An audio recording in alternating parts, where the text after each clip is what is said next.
You're listening to the Quint podcast.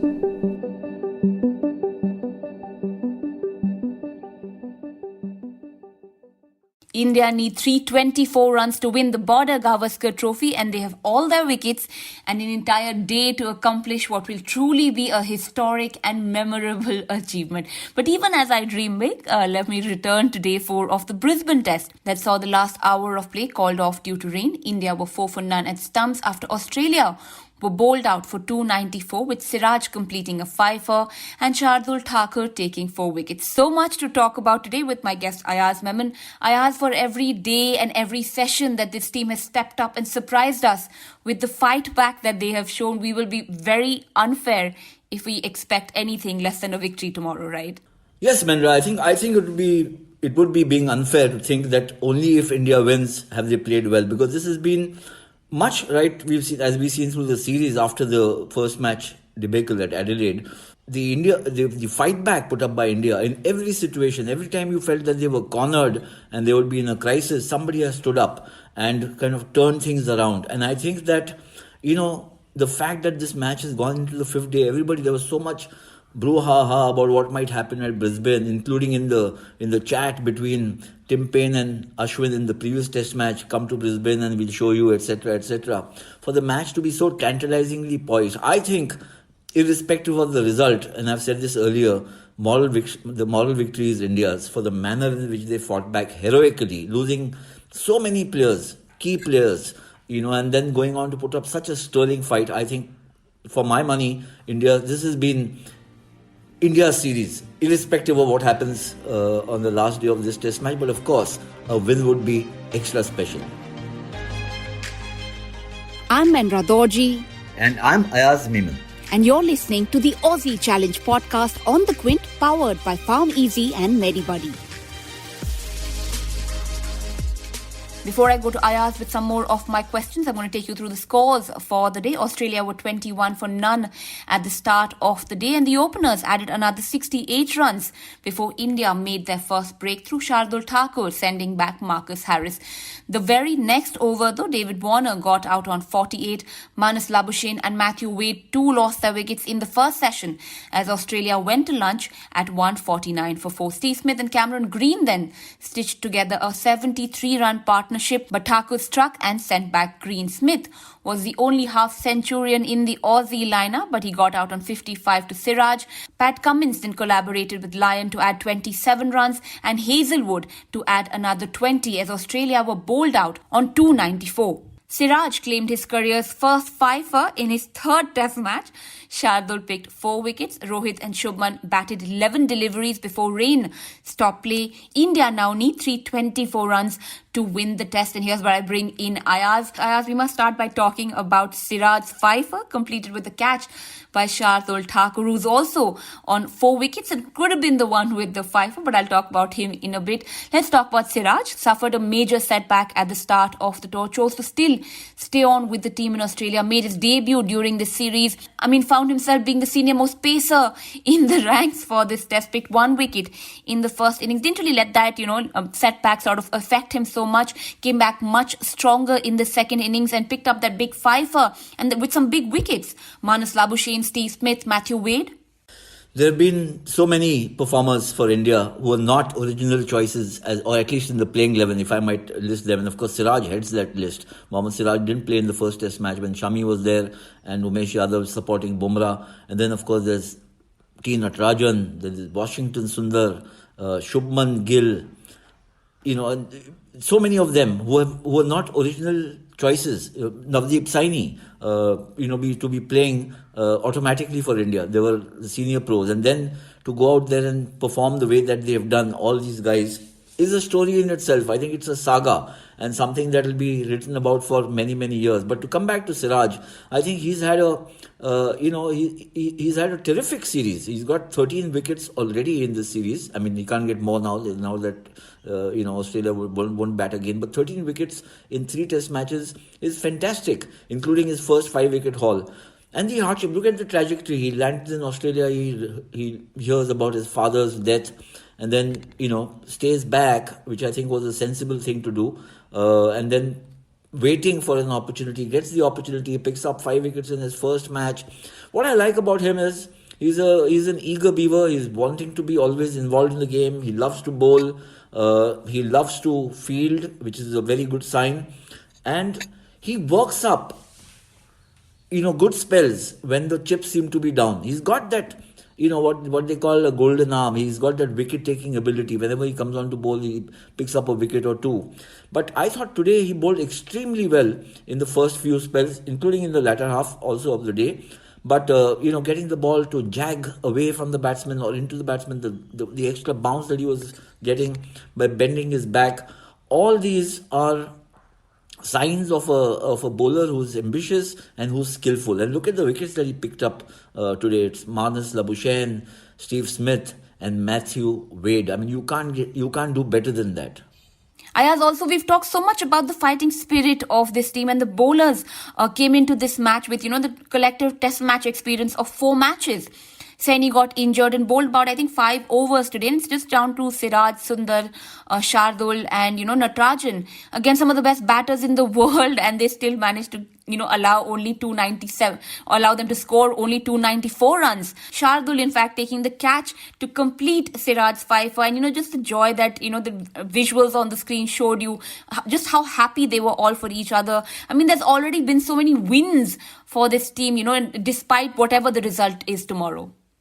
Yes, I think you're absolutely right. When you look at the bowling attack which India had in this match, it was a bunch of complete rookies. Well, if not in age, because Natarajan and Shardul are both in the late 20s. But even so, in terms of experience, Siraj, Saini, Washington Sundar, Natarajan, Shardul, what collective experience of 4 matches, and to go and put up such a sterling performance, getting Australia out, bowled out twice, and even within the match, Saini got injured, couldn't be of much help to the other bowlers. But look, I think there is what I found extremely admirable and riveting is how these players have rallied around each other and they've been helping each other. You expect that, of course, from the senior pros. Because they've been around for too long, they know, or so long, and they know what needs to be done at the highest level. For the rookies to do it, so it suggests to me a strong culture within the squad itself, and that is something which is highly, I think, laudatory, because you can be sitting on the bench and saying, "Kya mera mauka nahi aayega," and shoulders sag, or be unprepared. You drop your guard. You're not ready for the big occasion when it comes, and you may go and make a hash of it. No. Here, in this case, when you look at all these players you're talking about who came in and were willy-nilly forced to play because the others got injured, they've all put up innings or played innings or put in bowling performances which have been consequential. So even if Saini hasn't got too many wickets, in the third test match, he bowled really well. Siraj, of course, we've talked about. Shardul Thakur in this match, 7 wickets, 62 runs. I mean, he's been... In my opinion, he's the front runner for the man of the match award, irrespective of what happens on the last day. And also Washington Sundar, getting into the big boots of Ravi Ashwin and coming up with such a sterling all-round performance. I think it's been fantastic just to watch these guys in action. Also, Ayaz, the match is now poised quite interestingly now, isn't it? Australia need nothing less than a win to win the series. A draw will help India still retain the trophy as they're defending champions. But a win here will go down in history as one of India's greatest achievements, you'd say. I mean, considering the last time India won the series back here, a couple of years back, Virat and Ravi Shastri, both of them said this was bigger than winning a World Cup. And that time Steve Smith and David Warner weren't even playing for Australia. And this time round the tables have turned. India have, so many of their first team players not playing. And if they still manage a victory here or even to retain the trophy, that's just going to be an extremely historic occasion for Indian cricket, won't it? As I've said, the moral victory is India's, irrespective of what happens on the last day. But of course, if it's a draw, India retain the Border-Gavaskar Trophy, which is, it deserves a lot more plaudits because to retain the trophy with Steve Smith and David Warner back and Australia, seeking revenge for 2018, we've seen the kind of bouncer attack the batsmen have had to face.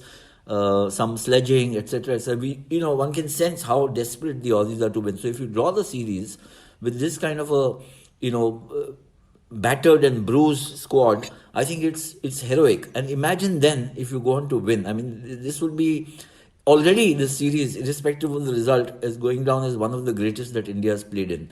If they retain the trophy, it becomes even greater. And if they go on to win this match, my God, I mean, I can't even, the mind boggles as to how this would be rated. Okay, now India need 324 runs to win the match and the series. Rohit Sharma and Shubman Gill are at the crease, having made 4 runs before Stumps. How did they go about this now? I mean, safe to say nobody in the Indian dressing room is going to get much sleep tonight. But, they are going to have a set plan of how to approach the chase tomorrow. How do the Indian batsmen go about the task on the last day? I think they have to take it, in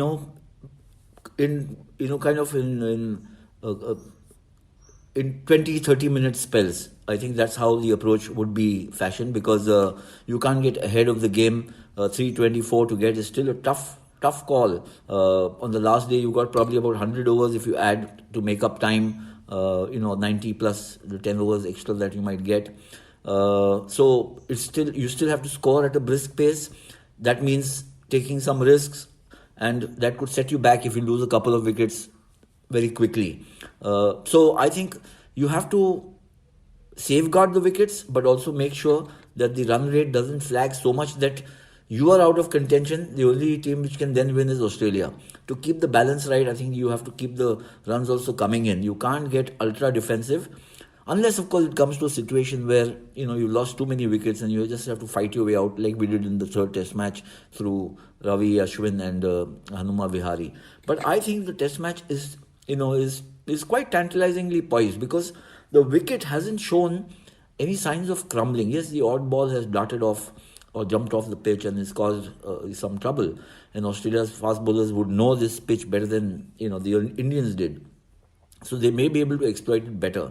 But it's not like seriously threatening to the batsmen. So if they're watchful and cautious, at the same time ambitious to win the match, I'm sure that it can still be done. I mean, it also must be said that, that a victory here won't be the easiest of tasks, though, right? I mean, the highest successful run chase at the Gabba came in 1951, when Australia finished and made 236. We need almost 100 more tomorrow.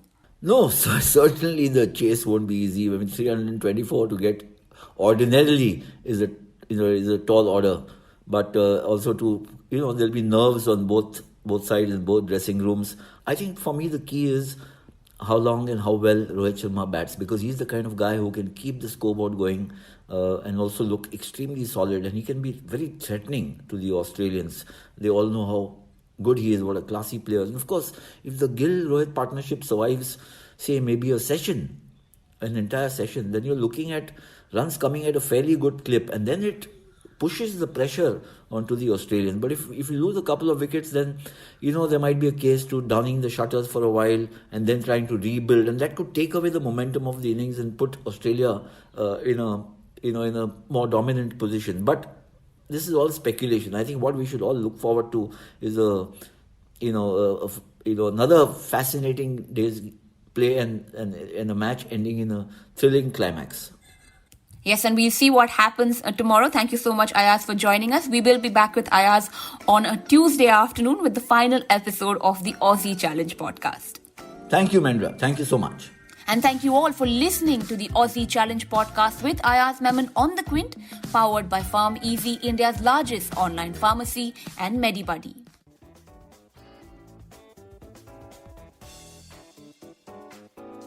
Thanks for listening.